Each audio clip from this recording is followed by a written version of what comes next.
Tuluyan na ngang inilabas ang mga computer ni Abby dahil nga ay hindi pa rin ito nakakabayad ng renta. Sa galit nga nito ay muntik ng masapak ni Abby ang may-ari. Mabuti na lang at dumating itong si Kaloy. Sabi nga ni Abby napakadamot daw ni Billy. Trabaho lang naman daw ang gusto nito, pero pinagdadamot pa daw nito.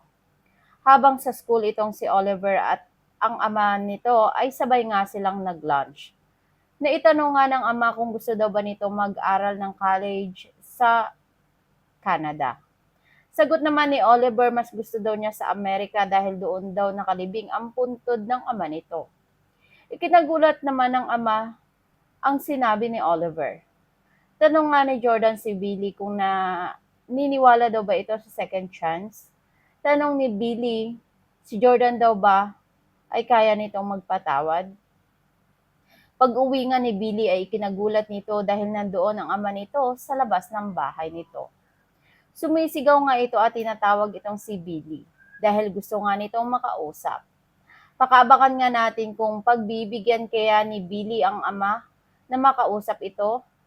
Yan ang ating pag-aabangan sa mga susunod pang episode ng Someone Someday.